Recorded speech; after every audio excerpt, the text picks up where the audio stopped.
Nike, the world's most famous and biggest sportswear company. In just over 50 years, one man's dream of better shoes evolved into a worldwide corporation worth over $100 billion. In this video, we're going to rewind back to the earliest days of Nike to find out how this miracle happened and what were the key things that led to Nike's product becoming the most sought after for several generations. In the year 1962, Phil Knight had just graduated with a master's degree in business administration from Stanford University. He was a distance runner back in university, and in one of his business classes, he had written a paper proposing the idea of how Japanese cameras had replaced the dominant German cameras in the American market, and he wondered whether Japanese shoes would also dominate the American market and beat Puma and Adidas, which were at the time highly famous in America. After writing that paper and graduating, Phil became obsessed with his idea about bringing Japanese shoes to the USA.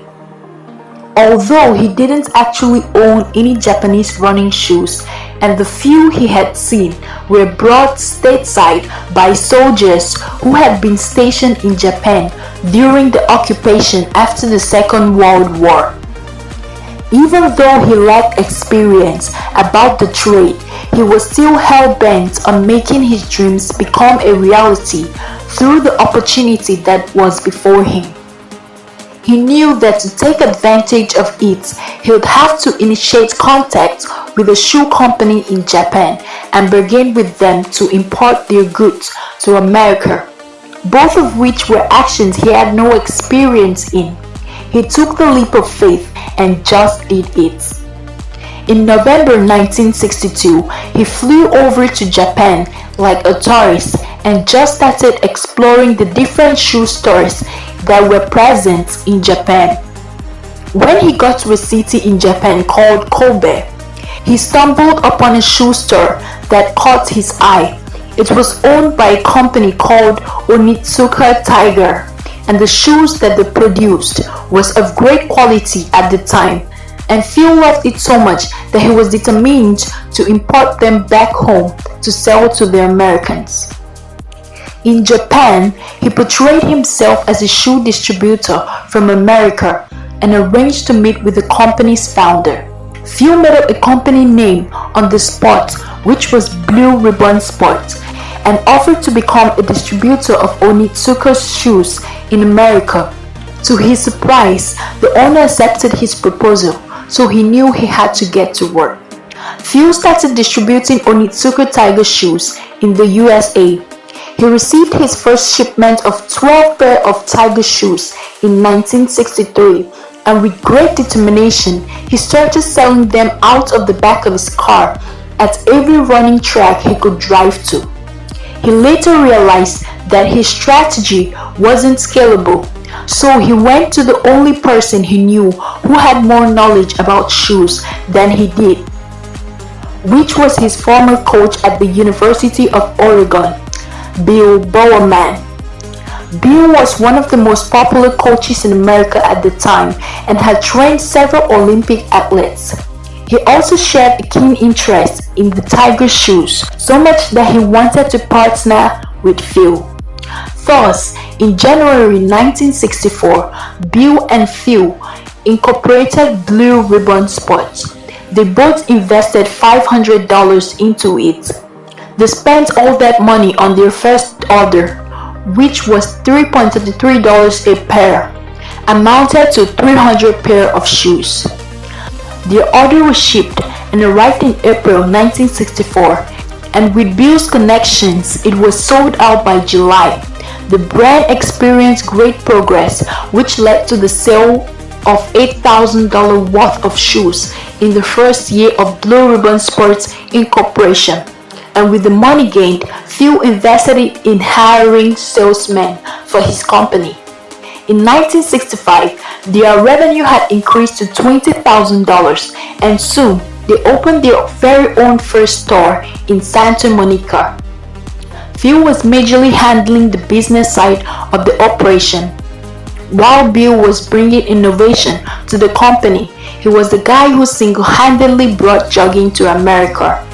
In 1966, he wrote a book about it that sold over 1 million copies, and of course, his company was among the first to start marketing the Tiger shoes for jogging. Bowerman was all about innovation, and with every new shipment from Onitsuka, he would cut open a few shoes to see how they were made, and he would always try to improve them with new things that he saw fit, like adding to the cushion or using more lightweight materials. He would continuously send his notes to Onitsuka requesting changes. He was effectively designing Onitsuka shoes for them. It was one of Bill's designs that propelled Blue Ribbon Sports into the mainstream. The Cortez, as he called it, became one of the best-selling shoes in 1968. It was featured in 1968 Olympics held in Mexico. With the mass love for the Cortez, Blue Ribbon Sports sold $3,000 worth of shoes in 1969. The Cortez was so successful that they couldn't keep up with the demand, and this became a problem. Every new shipment they received sold out faster than the one before, but Onitsuka kept sending them at the same slow pace. Onitsuka was satisfying their own local demand in Japan first, and then sending whatever was left to America. Phil and Bill knew that in order to expand, they would have to evolve beyond being just a simple distributor. They decided that they were going to start making the shoes for themselves as soon as their contracts with Onitsuka expired, since the Cortez was Bowerman's design.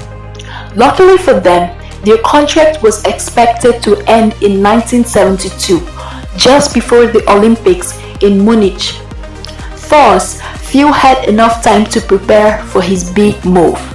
In 1971, he started working on the branding of the company. He got a suggestion from the company's first employee, Jeff Johnson, to name the brand Nike, after the Greek goddess of victory. He said this particular name came to him in a dream the night before. It was short and had a strong sound, thanks to the later care. It had all the features of a good brand name that sticks in the mind of customers. Phil liked the suggestion and used the name for his brand. Then, Phil also needed a logo, so he went to a nearby university, took the first graphic design student he could find, and told her to make him a logo. She gave him the swoosh for the sum of $35. With his branding now complete, Phil was ready for the Olympics.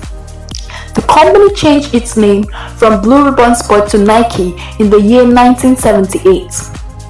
This time, instead of locking himself into exclusive agreements, Phil established a network of subcontractors across Japan. With production under his control, Phil could finally scale the business to the moon. The story of Nike became one of growth. They became the largest sportswear company in America in 1989 on the back of brilliant marketing like the Just Do It campaign, and by signing rookie athletes that would eventually become famous across the world. With time, Nike became a multinational corporation that engaged in the design, development, manufacturing, and worldwide marketing and sales of footwear, apparel equipment, accessories, and services.